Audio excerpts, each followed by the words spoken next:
જાગૃતિની આજની આ નવમી સંગતમાં જઈ શરૂ કરી રહ્યા છે સંગતને, ત્યારે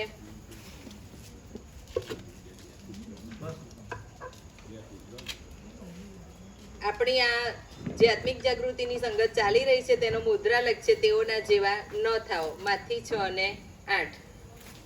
આવો આપણે યહોવાની આગળ ગાઈએ, આપણા તારણના ખડકની આગળ હર્ષનાદ કરીએ, આભાર સ્તુતિ સાથે તેની હજુરમાં આવીએ અને ગીતોથી તેની આગળ હર્ષનાદ કરીએ. ગીત શાસ્ત્ર 95 1 અને 2. ટૂંકી પ્રાર્થના કરીશું. જીવન તમારા દયાળુ પરમેશ્વર પિતા, રાજાઓના રાજા અને પ્રભુઓના પ્રભુ, માન મહિમા સ્તુતિ ગૌરવ અર્પણ કરતા ઈશ્વર પિતા, અમારા આ પાર્ક સ્ટ્રીટના અને HK ફ્લેટના એરિયાની આત્મિક જાગૃતિની આ જે સંગત ઈશ્વર પિતા મળી છે ને ખૂબ મોટી સંખ્યામાં પરિવારજનો અહીંયા એકત્રિત થયા છે.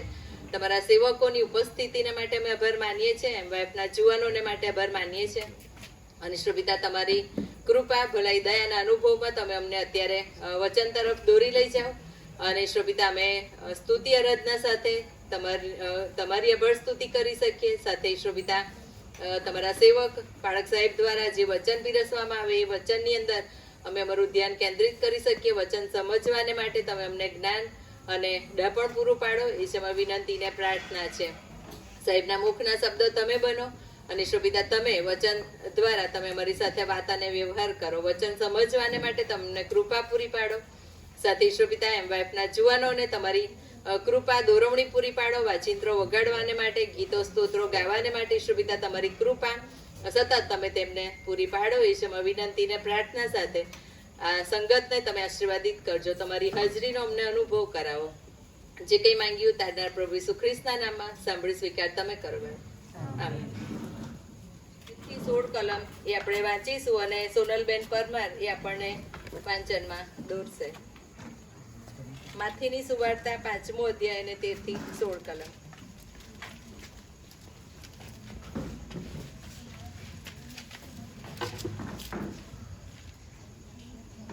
માથીની લખેલી સુવાર્તા 5મો અધ્યાય અને 13 થી 16 કલમ.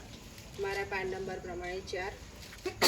તમે જગતનું મીઠું છો, પણ જો મીઠું બેસ્વાદ થયું હોત તો તે સાથી ખારું કરાશે.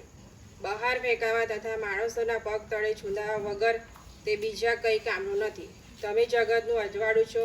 પહાડ પર વસાવેલું નગર સંતાઈ રહી શકતું નથી, અને દીવો કરીને તેને માપ તળે નહીં પણ દીવી પર મૂકવામાં આવે છે, ત્યારે ઘરમાંના બધાને તે અજવાળું આપે છે. તેમજ તમે તમારું અજવાળું લોકોની આગળ એવું પ્રકાશવા દો કે તેઓ તમારી રૂઢી કરણીઓ જોઈને આકાશમાંના તમારા બાપની સ્તુતિ કરે. આમીન.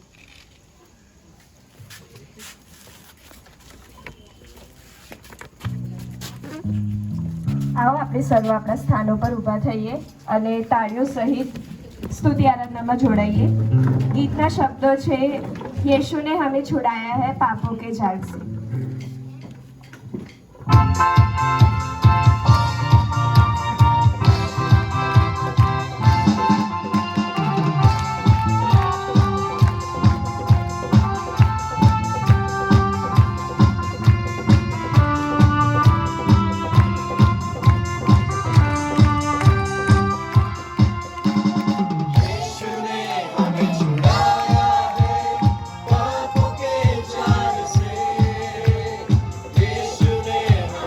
Joy.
આવો આપણે સર્વ આપણી આંખોને બંધ કરીએ અને આપણા મસ્તકો પ્રભુ ઈશ્વર માટે નમાવીએ, જે આપણને નિરોગી રાખે છે, તંદુરસ્ત રાખે છે, આપણા દરેક કામમાં સહાય તથા મદદ કરે છે, આપણને દરેક વાનાઓથી, દરેક ખરાબ વાનાઓથી આપણને બચાવે છે અને હર હંમેશા આપણી સાથે ને પાસે રહે છે. તેમના દૂતો આપણી સાથે ને પાસે રહે છે, દરેક બનાવોથી આપણને બચાવે છે અને આપણને દરેક કામમાં તે સહાય તથા મદદ કરે છે. તેમની માટે આપણે આભાર માનીએ, તેમને આપણે ધન્યવાદ કરીએ કે ઈશ્વર પિતા આજે તમે છો, તમે હતા, એના લીધે આપણે અત્યારે જે જીવન જીવી રહ્યા છે તે અત્યારે આપણે જીવીએ છીએ.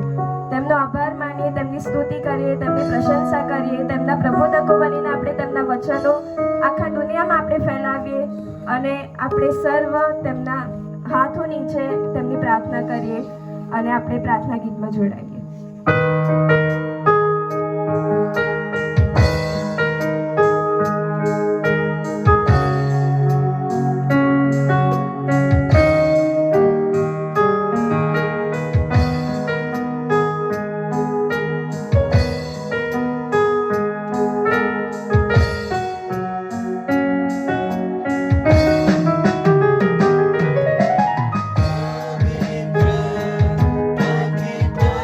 પવિત્ર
તમે અમને આજનો દિવસ દેખાડ્યો છે કે તમે તમારા લોહીથી અમને શુદ્ધ કરવાના છો, અમને કરી રહ્યા છો ઈશ્વર પિતા.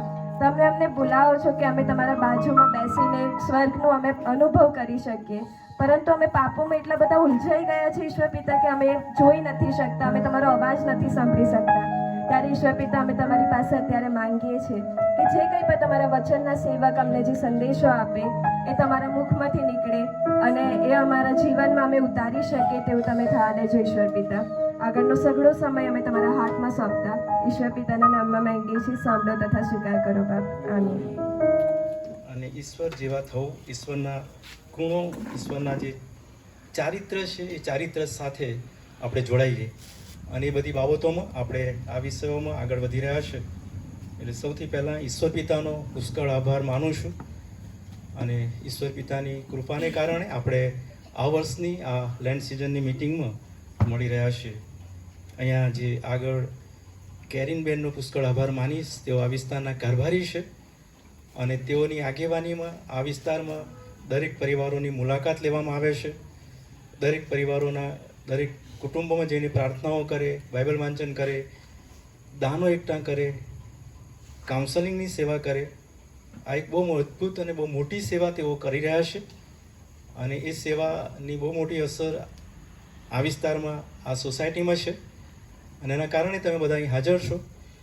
અને તેમનો રિપોર્ટ્સ આપણે સાંભળ્યો અને રિપોર્ટ્સ પ્રમાણે તેમણે આ વર્ષ દરમિયાન ઘણું મોટું દાન એકઠું કર્યું છે અને તેઓ આ કાર્યમાં તેઓ પ્રભુની કૃપામાં મન લગાડીને કાર્ય કરી રહ્યા છે. અને તેથી આપણે કારભારી બેન કેરીનબેન એફ ક્રિશ્ચનનો આપણે આભાર માનીએ છીએ. તેમનું સન્માન પણ આપણે કરીશું અને કાંતિબેનને વિનંતી કરીશ અંદર પેન આપીને તેમનું સન્માન કરવામાં આવશે.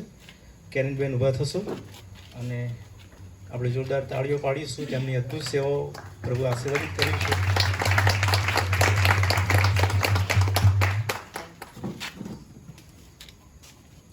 અને ઉપરાંત કાંતિભાઈ કે જેઓ આપણા નાણાં સમિતિના પ્રમુખ છે, તેઓ આપણી મધ્ય હાજર છે. તેમની આગેવાનીમાં આ લેન્ડ સિઝનની મિટિંગો થઈ રહી છે અને તેઓ દરરોજ સાંજની મિટિંગમાં આપણી સાથે હાજર રહેશે અને તેથી તેમનો આવકાર કરીએ છીએ, તેમનો આભાર માનીએ છીએ.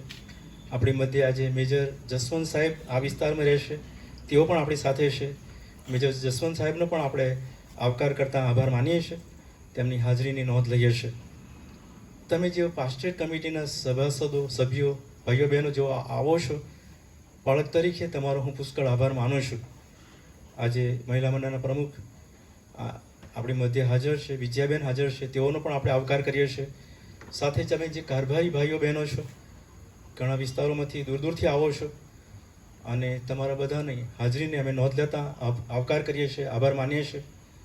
સ્થાનિક આ વિસ્તાર પાર્ક સ્ટ્રીટના સર્વ રહીશો, પરિવારજનો અને SK ફ્લેટના રહીશો, તમે બધા જો અહીં હાજર છો અને તમારા બધાની હાજરીને માટે તમારા બધાનો આભાર માનું છું, આવકાર કરું છું અને ઈશ્વર પિતાની સ્તુતિ કરીએ છીએ કે આ પ્રકારે આપણે આ વિસ્તારમાં આ જગ્યાએ મિટિંગમાં મળી શકીએ. અને આપણે જે આ વર્ષના જે વચનો અને જે વિષયો આપણે નક્કી કર્યા છે અને આપણને જે વિષય આપવામાં આવ્યો છે તે વિષય પ્રમાણે દરરોજ ગિરી પ્રવચનના એ વિષયોમાં આપણે પ્રભુના વચનો જોઈ રહ્યા છે. અને આજે પાર્ક સ્ટ્રીટમાં જે વચન, જે વિષય છે તે જગતનું મીઠું, તમે જગતનું મીઠું છો, એ વિષય પર આપણે મનન કરવાનું છે. એકચ્યુઅલી આપણો જે લેન્ડ સિઝનનો મુદ્રાલેખ એ 6ઠ્ઠા અધ્યાયની 8મી કલમ છે અને એ પ્રાર્થનાના અનુસંધાનમાં છે. પણ આપણને દરરોજના વિષયો આપવામાં આવ્યા છે અને એ વિષયના અનુસંધાનમાં આપણે આગળ વધી રહ્યા છે. અને એટલા માટે આજે જે વિષય આપણને મળ્યો છે એ આગળના જે મિટિંગો હતી એ મિટિંગોથી થોડો વિષય વધ્યો છે. આગળ એટલા માટે વધ્યો છે કે 8 ધન્ય વચનો હતા પહાડ પરના ભાષણમાં અને 8 ધન્ય વચનો 8 મિટિંગમાં આપણે એક પછી જોઈ ગયા. અને એ વિશ્વાસી વ્યક્તિનું ચારિત્ર છે અથવા ઈશ્વર સાથે જે જીવન છે તે જીવન જીવવાની રીતભાતો અથવા એ પ્રકારના ઈશ્વરના જે ગુણધર્મો છે અથવા ઈશ્વર સાથેના ચારિત્ર વિશ્વાસી વ્યક્તિને મળે છે, એના અનુસંધાનમાં પ્રભુએ એવા લોકોને ધન્ય કીધા છે, એવા લોકો આશીર્વાદિત છે. અને એના અનુસંધાનમાં 1 થી 8 ધન્ય વચનો આપણે જોઈ ગયા. અને હવે એ વિષય આગળ વધે છે. પહાડ પરના ભાષણમાં એવા ચારિત્ર અને એવા ગુણધર્મ ધરાવતા વિશ્વાસી ખ્રિસ્તી લોકો, એમના જીવનની જે અસર જગતમાં થાય છે, તો એમના જીવનની અસર જે સમાજમાં થાય છે, મંડળીમાં થાય છે, અન્ય સમાજોની અંદર થાય છે, એ અસર અને એના જે રૂપકો આપવામાં આવ્યા છે, એ પહાડ પરના ભાષણમાં પ્રભુ ઈસુએ અહીં 2 રૂપકો આપ્યા છે. અને આપણે એમાંનો એક રૂપક જોવા માંગીએ છીએ. અને ત્યાં લખવામાં આવ્યું છે તે પ્રમાણે 13મી કલમમાં, તમે જગતનું મીઠું છો. યાની કે મીઠાનો ગુણધર્મ અને મીઠા સમાન ખ્રિસ્તી વ્યક્તિઓ, જેમના સારા ચારિત્ર છે, જેઓ મનમાં શુદ્ધ છે, જેઓ નમ્ર છે, જેઓ મનમાં રાખ છે, શોક કરનારા છે, ન્યાયપણાની ભૂખવાળા, તરસવાળા છે, એવા પ્રકારના ઈશ્વર સાથેના સંબંધ ધરાવતા, દેવની બીક રાખનારા લોકો, એવા લોકોને માટે કહેવામાં આવે છે કે તમે જગતનું મીઠું છો. અને એ મીઠું એ દરેક ઘરોમાં જરૂર છે. આપણા ઘરના રસોડાનો એ ઘટક છે.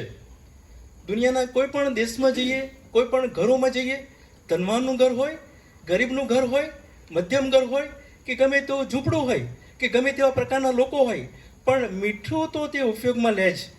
મીઠા વગરનો ખોરાક એ મોરો લાગે. અને મીઠા વગર આપણે ખાઈ શકીએ નહીં. મીઠું એ સોડિયમ ક્લોરાઇડ છે, એ શરીરમાં બહુ જરૂરનું છે. અને એ મીઠું જો આપણા શરીરમાં ના જાય તો આપણા શરીરને નુકસાન થાય છે. અને એથી વધારે મીઠું એ ખોરાકને જે સ્વાદિષ્ટ કરે છે ને, એના કારણે જે આપણને સ્વાદ મળે છે, અને એ બહુ મહત્વની બાબત બને છે.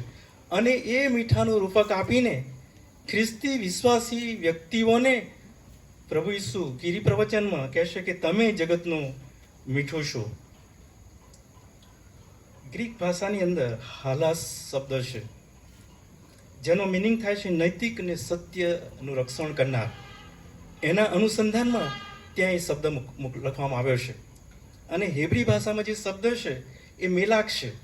અને એનો અર્થ પણ એ જ પ્રકારનો થાય છે કે નૈતિકને આત્મિક જીવન જીવનારા લોકો, અથવા નૈતિકને આત્મિક જે અસરો પેદા કરે છે એવા લોકો, એ પ્રકારનો તેનો અર્થઘટન થાય છે. અને પ્રભુ ઈસુએ ગિરી પ્રવચનમાં જ્યારે આ શબ્દ ઉચ્ચાર્યો, ત્યારે હેબ્રી ભાષાનો જે શબ્દ છે એ શબ્દ બંધ બેસતો આવતો હતો. એટલા માટે કે એ યહૂદી લોકો, એ ખ્રિસ્તી વિશ્વાસી લોકો, અથવા તો એ વિશ્વાસમાં જીવનારા, અથવા એ નમ્રતા સાથે જીવનારા અને ઈશ્વરને પસંદ પડે તેવું જીવન જીવનારા લોકો, એવા લોકોની અસર સમાજમાં બહુ મોટી થાય છે, જગતમાં બહુ મોટી થાય છે. અને એવા લોકો આશીર્વાદિત થાય છે. અને એવા લોકોને પ્રભુ અજબ ગજબ બાબત કહેશે, તમે જગતનું મીઠું છો. અને મીઠાના મૂળભૂત ગુણધર્મો આપણે જાણીએ છીએ. મેં શરૂઆતમાં જ કીધું એ પ્રમાણે મીઠું એ સ્વાદ, ખોરાકમાં સ્વાદ લાવે છે. અને એ મીઠા વગરનો ખોરાક કોઈ માણસ ખાઈ શકતો નથી.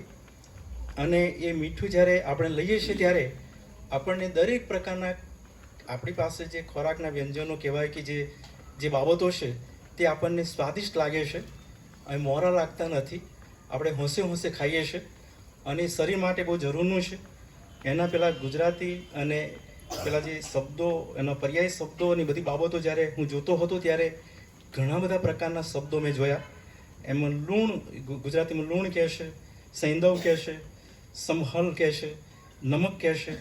ઇંગ્લિશ ભાષામાં સોલ્ટ કહેવામાં આવે છે, સોડિયમ ક્લોરાઇડ પણ કહે છે, બ્રીન કહે છે, સી સોલ્ટ અને રોક સોલ્ટ ને ટેબલ સોલ્ટ ને એવા બધા નામો છે, અલગ અલગ નામો. અને એ બધા પ્રકારના જે નામો, એના અલગ અલગ મિનિંગો પણ થાય છે એ નામ પ્રમાણે.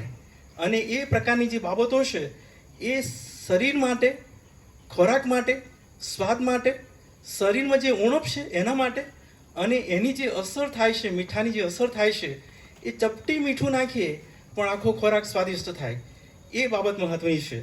એટલે સૌથી પહેલી જે મહત્વની બાબત છે એ તો એ છે કે તે સ્વાદ આપે છે, તે સ્વાદિષ્ટ છે, ખોરાકને તે સ્વાદિષ્ટ બનાવે છે. અને એના કારણે શું કે એ પ્રકારના ખોરાક ખાવાની આપણે જરૂર પડે છે. અને એ પ્રકારની ખોરાકની જરૂરના કારણે આપણા શરીરમાં યોગ્ય તત્વો કે યોગ્ય વિટામિન્સ કે યોગ્ય પદાર્થ કે સ્ટાર્સ કે જે બધી બાબતો જરૂર છે એ આપણે પામીએ છીએ. અને એ પ્રકારે આપણા શરીરો તંદુરસ્ત અને આશીર્વાદિત બને છે. તમને હું કહીશ કે પ્રભુ ઈસુ જ્યારે આ ઉપમા કે રૂપક આપતા હતા, એ ખ્રિસ્તી વિશ્વાસી વ્યક્તિઓને એ જણાવવા માંગતા હતા કે ખ્રિસ્તી જીવનમાં ખ્રિસ્તી વિશ્વાસમાં પ્રેમ, દયા, ન્યાય, નમ્રતા એ પ્રકારનું જ્યારે જીવન હોય તો એ પ્રકારની અસર બીજા લોકોની પાસે જાય, અને એ પ્રકારની જ્યારે અસર બીજા લોકો પાસે જાય ત્યારે એ અસર બહુ મોટી થતી જાય છે. થોડા ખ્રિસ્તીઓ હોય પણ એની અસર પુષ્કળ હોય. એ નૈતિક અસર હોય, ન્યાયિક અસર હોય, એમની નમ્રતા ભર્યા જીવનની અસર હોય, એમના રહેણીકરણીની અસર હોય, એમના બોલચાલની અસરો હોય. એવો તે જે ઈશ્વર સાથેના જે પ્રેમ સંબંધના અગાપે પ્રેમ અને પડોશીઓ સાથેના પ્રેમમાં એ જે પ્રેમની આખી જે રીતભાત છે તેની અસર હોય, દયાભાવની અસર હોય. એ બધી પ્રકારની જે અસર ઈશ્વરીય ગુણો અથવા ઈશ્વરે જે ચારિત્ર આપ્યું છે વિશ્વાસી વ્યક્તિનું, એ ચારિત્રની જે અસર થાય છે એ બહુ મોટી અસર થાય છે અને સ્વાદિષ્ટ અસર હોય છે અને સમાજને સુધારે છે, સમાજને બાંધે છે, અને એના કારણે સમાજમાં ઘણા બધા લોકો ઈશ્વર તરફ વળે છે અને ઈશ્વરની પાસે આવે છે. આજે એક જુવાન મને મળવા આવ્યો. હું મારી ઓફિસમાં હતો, સનાતની ધર્મનો હતો, અને એ છોકરાએ મને ઘણા બધા પ્રશ્નો કર્યા, અને એ જે જણાવવા માંગતો હતો કે ઈશ્વરની જે વ્યાખ્યા અથવા ઈશ્વરનું જે સ્વરૂપ અથવા ઈશ્વરની જે આકૃતિ એના વિશે મને સમજાવો. અને મેં ઘણી બધી બાબતો બાઇબલના અનુસાર સમજાવવા કોશિશ કરી અને એને બહુ આનંદ થયો. મેં ઘણી બધી બાબતો કીધું કે ઈશ્વર એ એક એવો સ્વરૂપ છે કે જેને આપણે જોતા નથી પણ અનુભવીએ છીએ. કારણ કે ઈશ્વર આત્મા છે, અને જેઓ આત્મા અને સત્યતાથી તેનું ભજન કરે છે તેને એ અનુભવ થાય છે. આ જગતમાં માનવી જીવનમાં તો આપણે પાપી છીએ એટલે ઈશ્વરને નિહાળી શકતા નથી, પણ ત્યારે આપણે પ્રત્યક્ષ નિહાળીશું એ સમય આવશે ત્યારે. પણ એ સમય પહેલાં તો આપણે ઈશ્વરને અનુભવીએ છીએ અને ઈશ્વરને જાણીએ છીએ કે અમારો ઈશ્વર, આપણો ઈશ્વર એ દયાળુ છે, એ નમ્ર છે, એ સર્વોપરી છે, એ મહાન છે, એ અદ્ભુત છે. અને જોવાને બહુ આનંદ થયો. હું તમને એ કહીશ કે એ જે પ્રકારનું જીવન છે, એ પ્રકારનો જે સ્વાદ છે, એ સમાજમાં, જગતમાં બહુ મોટી અસર કરે છે. અને એ પ્રકારની જીવન જીવનારા મંડળીઓમાં છે, એ પ્રકારના વિશ્વાસી લોકો ઘણા બધા છે, પુષ્કળ લોકો એ પ્રકારનું જીવન જીવી રહ્યા છે. અને એના કારણે, મંડળીઓના કારણે ભલે ખ્રિસ્તીઓની સંખ્યા થોડી હોય પણ એની અસર પુષ્કળ છે. ભલે થોડા ચર્ચો હોય પણ એની જે અસર થાય છે એ બહુ મોટી અસર થાય છે. જેમ પેલી એક કોથળાની અંદર જો કેરીઓ ભરવામાં આવે અને એક જ કેરી બગડેલી હોય તો બધી કેરી બગડી જાય, પણ જો એ બધી સારી કેરી રાખવા માટે કોઈક સારી વ્યવસ્થા અને સારી પેલી એ મૂકવામાં આવે, એવું આ બાબત છે. જો કોઈ સારી બાબત હોય તો એ ખ્રિસ્તી જીવનની અસર છે, એ સ્વાદ છે અને મીઠું છે. અને એટલા માટે પહેલી જે બાબત છે એ મીઠું સ્વાદિષ્ટ કરે છે. મને મધર ટેરેસા કે જેઓ કોલકાતામાં જીવ્યા, બહુ મોટો આશ્રમ છે ત્યાં, અને બહુ મોટી સેવાઓ કરી. અનાથ લોકોની, દરિદ્રી લોકોની, રક્તપિત્યાવાળા લોકોની, બીમાર લોકોની એમના આશ્રમમાં લાવવા, એમની સેવા કરવી, એમને ઘા સાફ કરવા, સાફસૂફ કરીને પાટાપિંડી કરવી. એમનું આખું જીવન એ સેવામાં ઘસાઈ ગયું. એની આખી અસર આખા ભારતમાં તો હતી જ, બીજા દેશોમાં પણ હતી. અને આપણે જાણીએ છીએ કે મધર ટેરેસાની સેવાઓ એ આખા ભારતમાં અને આખા વિશ્વમાં બોલે છે. એની જે અસરો થઈ એ બહુ મોટી અસર થઈ. અને હું તમને કહીશ કે એ મીઠું સ્વાદિષ્ટ કરી રહ્યું છે. ખ્રિસ્તી જીવન એ સ્વાદિષ્ટ છે. મારા એક મિત્ર હમણાં કોરોનામાં મરી ગયા, રેવરન હતા, રેવરન વિજય યુ પરમાર, જેઓ 1997ની અંદર પ્રભુએ એમને કોઈ દર્શન આપ્યું અને તેઓ ગામડે ગામડે જઈને અનાથ, પથારીવશ લોકો, ગરીબ લોકો, એકલા લોકો જેમનું કોઈ નથી, એમની સેવા કરવી, એમને નવડાવવા ધોળવા, એમના શરીરના ઘા સાફ કરવા, એમને ખાવાનું આપવું, એમને વસ્ત્ર આપવા, એ સેવાઓ શરૂ કરી. એ મારા મિત્ર હતા એટલે શરૂઆતે મને જાણ કરી. મારા બાઇક પર અમે જતા, ગામડે ગામડે જતા, ઘણી બધી જગ્યાએ ગયા. અને ઘણા બધા લોકો તો એવા હતા કે એ જે ખાટલી કહેવાય કે ખાટલો કહેવાય કે એની અંદર જે પડી રહેલા હોય, ત્યાં જીવડા પડી ગયા હોય, ભાઠા પડી ગયા હોય, એમની કોઈ દરકાર લેતા ના હોય, કોઈ એમની સંભાળ લેતા ના હોય, કોઈ ત્યાં જઈ શકે નહીં, ત્યાં ગંદકી હોય, ત્યાં ભયાનક વાસ હોય. એક જગ્યાએ તો હું ત્યાં નજીક જઈ શક્યો નહોતો, બહુ દૂર ઊભો રહેલો, અને દૂર ઊભો રહેલો હું જોયા કરતો હતો. અને એ સાહેબને તેમની સાથેના બે છોકરાઓ એમને ઊંચકીને બાજુ પર રાખીને એમના જે ખાટલો પલંગ છે એને સાફ કર્યો, એને ધોયો, એને પાવડર નાખ્યો, એને ત્યાં બીજી રેતી લાવીને એની આજુબાજુ નીચે રેતી નાખીને બધું સાફસૂફ કર્યું, પાવડાથી સાફ કર્યું.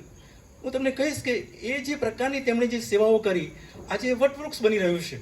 સોશિયલ સર્વિસ મિનિસ્ટ્રી શરૂ થઈ, બિશપ સાહેબે મિનિસ્ટ્રી મંજૂર કરી અને એ સ્પેશિયલ એપોઇન્ટમેન્ટ આપવામાં આવી અને એ સેવાઓ આજે આગળ વધી રહી છે. અને આપણા ડીકનેસ શ્રીમતી જ્યોત્સના બ્રેનાર્ડ તેના ડાયરેક્ટર છે અને એ જગ્યા અને એ સેવાઓ બહુ અદ્ભુત બનતી જાય છે, બહુ આશીર્વાદિત બનતી જાય છે. અને ઘણા બધા અનાથ લોકો, ઘણા બધા ગરીબ લોકો અને ઘણા બધા બીમાર લોકો ત્યાં છે, ત્યાં આશીર્વાદિત થઈ રહ્યા છે, બહુ આનંદ સાથે જીવન જીવી રહ્યા છે.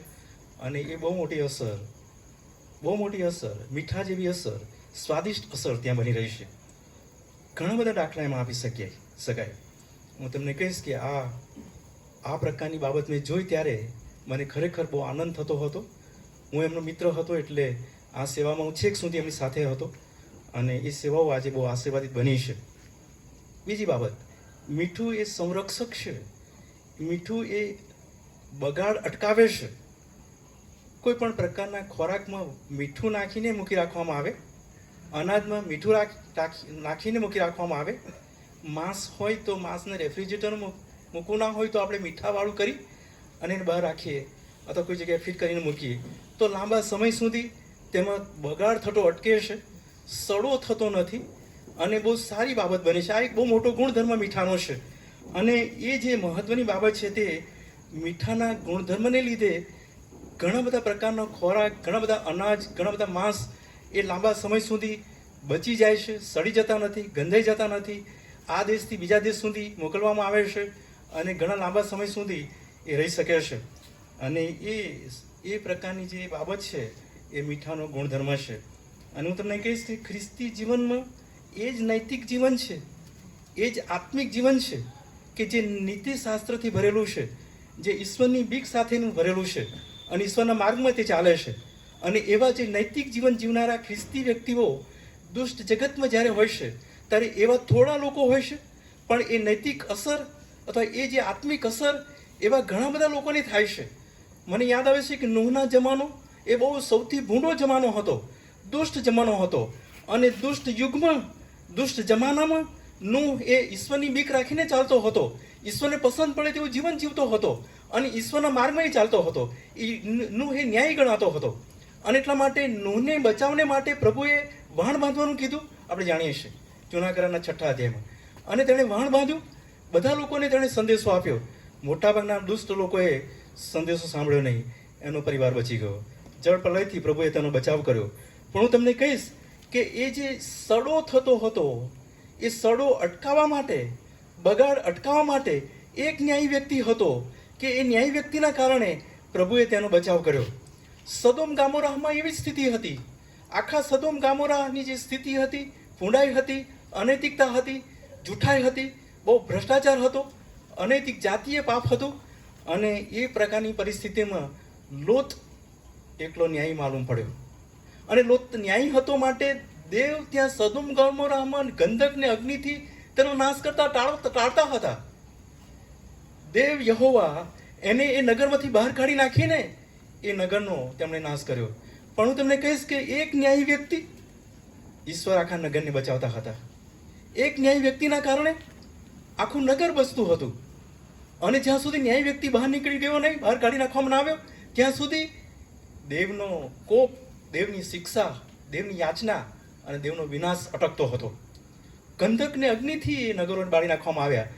પણ એ જે સડો હતો, એ જે ભયાનક પરિસ્થિતિ હતી, એને દૂર કરવા માટે અથવા એ બાબતને પ્રભુ દૂર કરવા માંગતા હતા. પેલા ન્યાયી વ્યક્તિને બહાર કાઢી નાખવામાં આવ્યો. એક ન્યાયી વ્યક્તિ એ આખા નગરને બચાવે છે.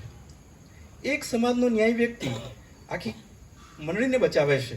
અથવા ઘણીવાર આપણને પ્રશ્નો થાય કે આ મંડળીઓ કેમ આટલા બધા પ્રશ્નો છે છતાંય ચાલે છે, આટલી બધી પરિસ્થિતિ બગડતી જાય છે, આટલી બધી અનૈતિકતા અને જૂઠાઈ ને ઘણી બધી બાબતો છે, ખેંચતાણ છે, પોલિટિક્સ રમાય છે, છતાંય આવું કેમ? પણ હું તમને કહીશ કે કોઈક તો ન્યાયી વ્યક્તિઓ ત્યાં બેઠા છે, કોઈક તો વ્યક્તિઓ છે કે જેઓ ઈશ્વર ત્યાં કોપ કરતા, વિનાશ કરતા, શિક્ષા કરતા અટકી રહ્યા છે. પ્રભુ જાણે છે કે આવા લોકો છે ત્યાં. અને એટલા માટે ઇબ્રાહિમ જ્યારે પેલું પ્રાર્થના કરતા હતા ને, ઇબ્રાહિમ પ્રાર્થના, પ્રભુ શું ત્યાં છેલ્લે કે 10 વ્યક્તિઓ મળે તો 50થી શરૂ કર્યું હતું, ત્યાં 10 વ્યક્તિઓ મળે તો પ્રભુ કહે છે કે 10 વ્યક્તિઓ મળશે તોય હું વિનાશ અટકાવીશ. હું તમને કહીશ કે મીઠું એ સંરક્ષક છે, મીઠું એ સડો અટકાવે છે, મીઠાનો એ ગુણધર્મ છે. નૈતિકતા અને ભૂંડી બાબતો અને જૂઠી બાબતો, એ બધી બાબતોથી દૂર રહેનાર વ્યક્તિ, નમ્ર અને ન્યાયી જીવન જીવનાર વ્યક્તિ એ ઈશ્વરના માર્ગમાં ચાલીને સડો અટકાવે છે, બહુ મોટું કાર્ય કરે છે. ભલે એ થોડું છે. ચપટી મીઠું આખા બધા ખોરાકને સ્વાદિષ્ટ બનાવે છે. ચપટી મીઠું પાણીમાં નાખીએ તો ખારું થાય, આપણે જાણીએ છીએ. એ ચપટી મીઠું થોડા લોકો, થોડા વિશ્વાસીઓ, થોડા સાચું જીવન જીવનારા ઈશ્વરના આવનાર અગ્નિથી, ઈશ્વરના વિનાશથી બધાને બચાવે છે. પ્રભુ કહે છે કે હું ભલા અને ભૂંડા બધાને પર સૂર્ય ઉગાડું છું, બધા મારા માટે સરખા છે. કારણ કે ઘણા બધા ન્યાયી પણ છે, ઘણા બધા પ્રભુની બીક રાખનારા પણ છે, અને ઘણા બધા સત્ય જીવન જીવનારા લોકો છે. અને એટલા માટે મીઠું એ સડો અટકાવે છે, બગાડ અટકાવે છે, સંરક્ષક છે. અને ત્રીજી બાબત કે મીઠું એ જ્યારે ઓગળી જાય છે ત્યારે એમાં જે અસરકારકતા છે એ પ્રભાવશાળી બને છે. અને એના કારણે મીઠું ઓગળે ત્યારે એ સ્વાદ આપણા શરીર માટે માફક આવે છે. અને એવું ખ્રિસ્તી વ્યક્તિઓ માટે પણ છે. તેઓ કિંમત ચૂકવે છે, બહુ મોટી કિંમત ચૂકવે છે ન્યાય માટે, સત્ય માટે લડતા લડતા. તેમને ઘણી બધી પ્રકારની પરિસ્થિતિઓમાંથી પસાર થવું પડે છે, ઘણા બધા સ્ટ્રગલ ખેડવા પડે છે, ઘણી મુશ્કેલીઓમાંથી સામનો કરીને આગળ વધવું પડે છે, સત્ય માટે ઝઝૂમવું પડે છે, ન્યાય મેળવવા માટે આગળ વધવું પડે છે. અને એવું તો ઘણી બધી જગ્યાએ છે. સંત સ્ટેફન ફેરીતોના કૃત્યની અંદર 7મા અધ્યાયની અંદર એણે જે ભાષણ કર્યું, અને ભાષણની બહુ મોટી અસર થઈ, અને ફરોશીઓની સાદુકીઓ 2 ભાગ પડી ગયા. અને આપણે જાણીએ છીએ પેલા પથ્થરો મારવા માંડ્યા. એને પથ્થર મારતા હતા ત્યારે એ પ્રાર્થના કરતો હતો સંત સ્ટેફન. અને એ પ્રાર્થના કરતા એ પ્રમાણે બોલતો હતો કે હે પ્રભુ, તું મારા આત્માનો અંગીકાર કર, આ દોષ તું તેઓને માથે નાખતો નહીં. અને એ જે પ્રાર્થના કરીને મરણ પામ્યો. પણ એના કારણે સાઉલમાંથી પાઉલ બન્યો. અને પાઉલની સેવાઓ જાણીએ છીએ, પાઉલના પત્રો જાણીએ છીએ, પાઉલની થિયોલોજી આપણને ખબર છે. પાઉલે જે થિયોલોજી ઈશ્વર વિદ્યા વાપરી, એ ઈશ્વરીય વિદ્યા આજે પણ કેટલી બધી પાવરફુલ બોલી રહી છે. અને આજે પણ એ પવિત્રીકરણ, એ શુદ્ધિકરણ, એ નવીનીકરણ, એ આખી પ્રોસેસ એ ખ્રિસ્તી મંડળીને મળી. એ થિયોલોજી આપણને મળી કે આપણે રોજે રોજ આ જગતના માનવી જીવનમાં આપણે રૂપાંતર પામતા જઈએ, પવિત્રીકરણ પામતા જઈએ, રોજે રોજ નવીનીકરણમાં આપણા જીવનમાં આવે, પ્રાયશ્ચિતકરણ કરીએ, અને પ્રભુની નજદીક હું સંપૂર્ણતાની પાયરી સુધી પહોંચું, એવું સંત પાઉલ કહે છે. હું સંપૂર્ણતાની પાયરી સુધી પહોંચું, અને એટલા માટે હું આ બધી બાબતોમાંથી પસાર થઈ રહ્યો છું. અને એ બાબત પ્રભુએ સંત પાઉલ દ્વારા આપણને આપી. અને હું તમને કહીશ કે એ ઓગળી ગયા. સંત સ્ટેફન એ મરી ગયો, પણ એની અસર તો કેટલી મોટી થઈ. ઘણા બધા માર્ટિન લુથર કિંગ જુનિયર 1929માં જન્મ્યા અમેરિકાની અંદર.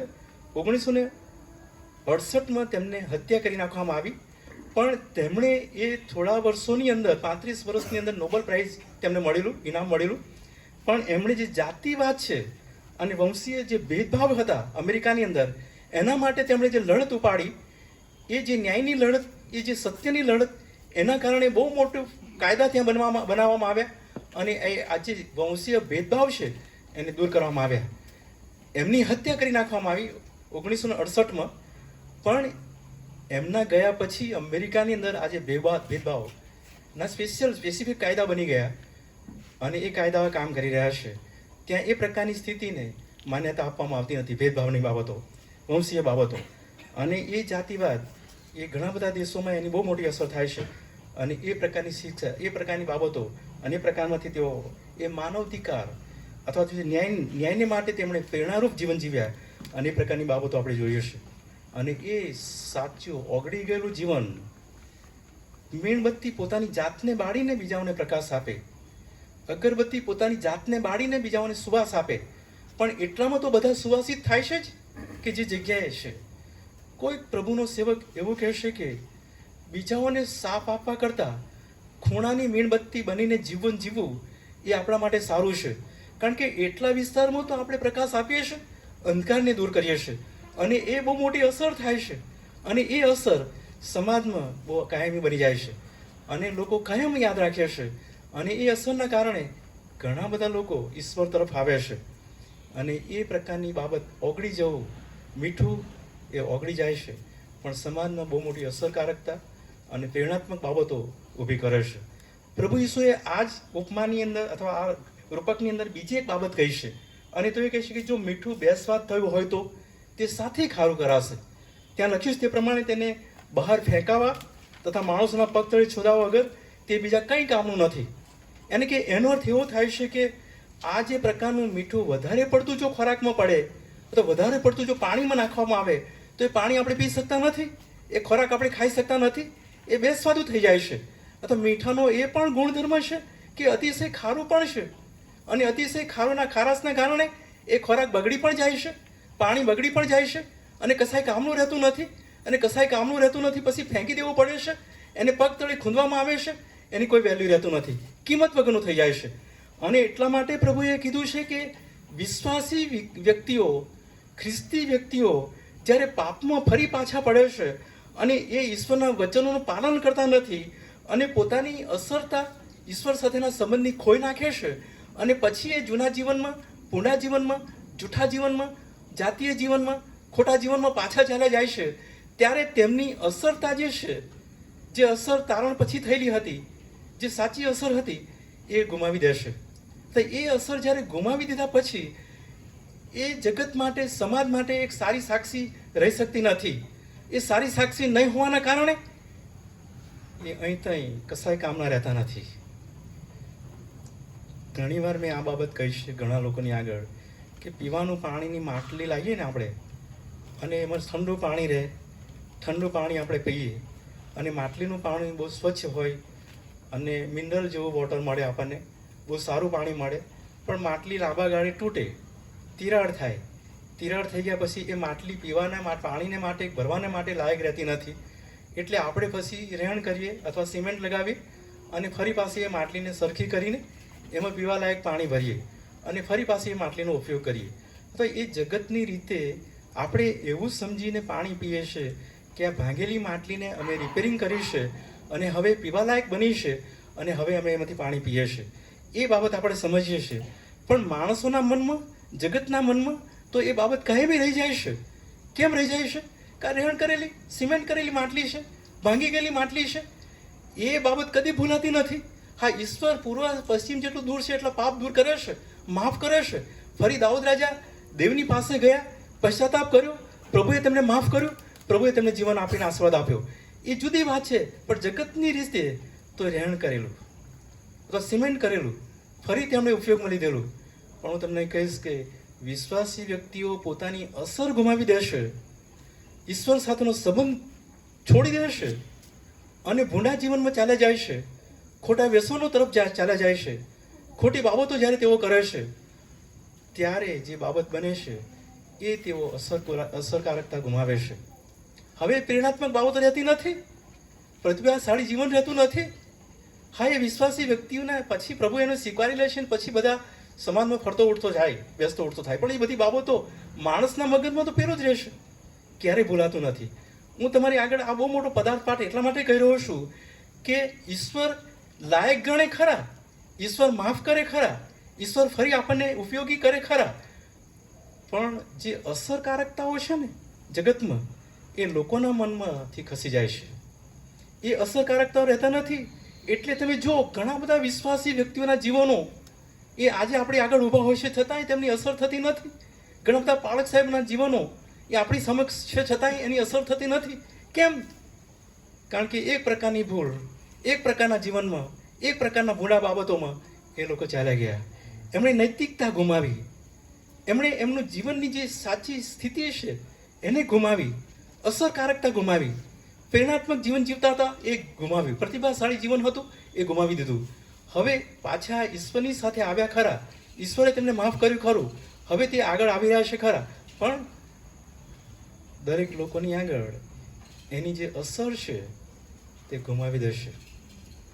મીઠાનો એક ગુણધર્મ છે કે મીઠું વધારે પડતું ખારું છે, અને વધારે જો મીઠું નંખાઈ જાય તો એ બેસ્વાદુ થઈ જાય છે, અને બેસ્વાદુ મીઠું કસાય કામમાં રહેતું નથી.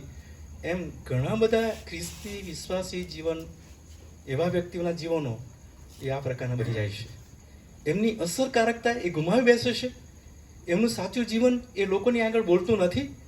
એમનું નૈતિક જીવન એ બહાર આવતું નથી. અને જ્યારે બહાર આવે છે ત્યારે હું તમને કહીશ કે ઈશ્વર સાથેના સંબંધમાં એ ફરી પાછા આશીર્વાદિત બને છે. પણ જગતના નિયમો, માણસની જે સ્થિતિ, કારણ કે માણસ પાપી છે, માણસ ભૂંડો છે, અને એમાં અસરકારકતા ગુમાવી બેસે છે. અને એટલા માટે પ્રભુ ઈસુએ આ જે પ્રકારનું રૂપક આપી એમાં કીધું કે મીઠું જો બેસ્વાદુ થયું હોય તો એ સાથી ખારું કરાશે.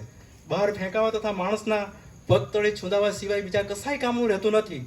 પણ યાદ રાખો, તમને ને મને, આપણને પ્રભુએ મીઠાનું રૂપક આપીને કીધું, તમે જગતનું મીઠું છો અને તમે જગતનું અજવાળું છો.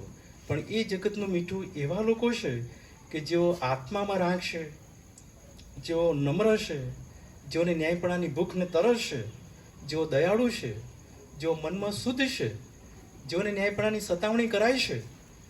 એવા પ્રકારના લોકો ઈશ્વરનું જે ચારિત્ર છે અને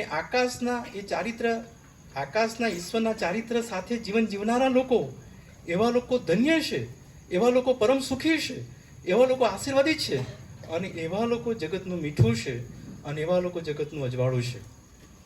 અને આપણને બહુ મોટો પડકાર આ રૂપકમાંથી મળે છે. આપણે મીઠું છીએ.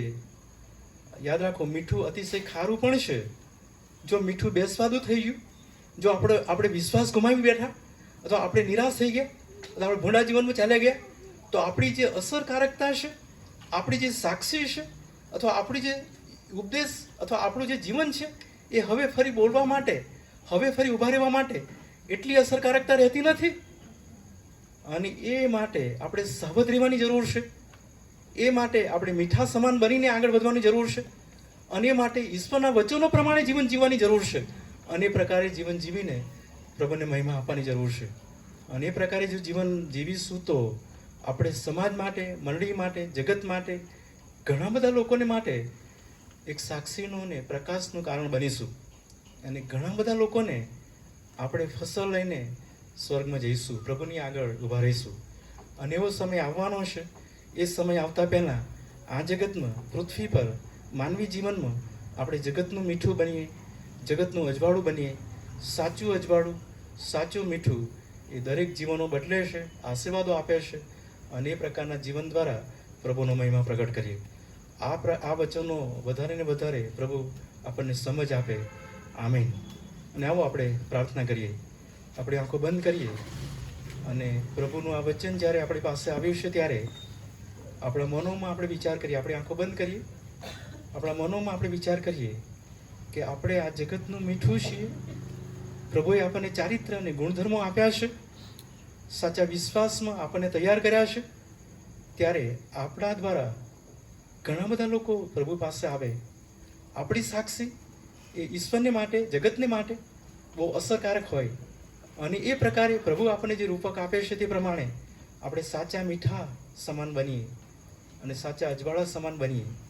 અને એટલા માટે પ્રભુની પાસે જઈએ, કૃપા માંગીએ, આપણી આંખો બંધ કરીએ અને પ્રાર્થના કરીએ. પવિત્ર ઈશ્વર, સર્વશક્તિમાન દેવ, તમે અમને જે ઉપમાઓ આપો છો, રૂપક આપો છો, તે તો એ છે કે અમે આ જગતનું મીઠું છીએ. પ્રભુ, તમે અમને એ મીઠાના ગુણધર્મવાળા લોક બનાવ્યા છે કે અમે તમારું જે ચારિત્ર, તમારા જે ગુણધર્મો છે, તમે જે પ્રકારે નમ્ર જીવન ઈચ્છો છો, તમે જે પ્રકારે ન્યાયને સત્ય જીવન ચાહો છો, એવું જીવન અમે જીવીએ.